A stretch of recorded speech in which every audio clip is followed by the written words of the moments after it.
If you want to add PBR textures in Blender quickly and correctly, this video is going to save you a ton of time.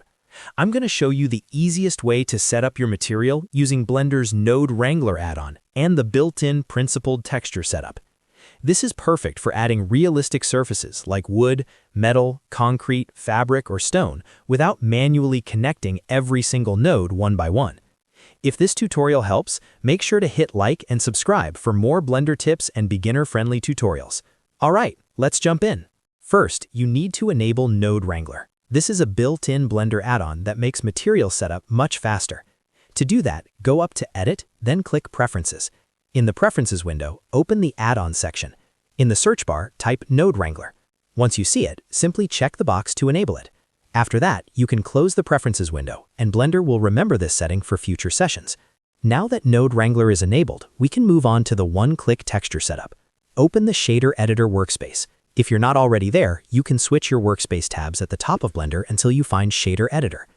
Make sure your object already has a material applied, and look for the Principal BSDF node. That's the big green shader node that handles most modern materials in Blender.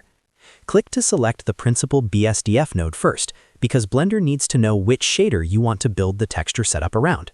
Then press Ctrl, Shift, and T on your keyboard. This is the shortcut that activates Node Wrangler's automatic texture importing tool. A file browser will open, and this is where you'll choose your PBR texture maps. In the file browser, find the texture images for your material. Depending on the material pack, these may include color, albedo, base color, roughness, normal, metallic, ambient occlusion, or height. Select all the texture files that belong to the material. If they're named clearly, it's usually easy to identify them. Once everything is selected, click Principled Texture Setup. At this point, Blender does the heavy lifting for you. It will automatically create the nodes, connect the textures to the correct inputs, set up the mapping nodes, and apply the proper color space settings. That means your base color will stay in the correct color mode, while maps like roughness and normal will be handled in a way that works properly for shading. After the setup is complete, take a moment to inspect the node network.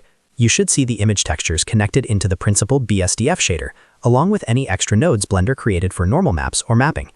This automatic setup is a huge time saver, especially when you're working with multiple materials or building a scene with realistic surfaces. If the material doesn't look right away, don't panic. Sometimes you may need to adjust the scale of the mapping, verify that the correct texture files were selected, or make sure the normal map is properly connected through a normal map node. But in most cases, Node Wrangler gets you very close to a finished result instantly. And that's it. You now know how to add PBR textures in Blender using the fastest method available. Enable Node Wrangler, select the Principal BSDF node, press Ctrl, Shift, and T, choose your texture maps, and let Blender build the material setup for you. If this video helped, please hit like and subscribe, and I'll see you in the next Blender tutorial.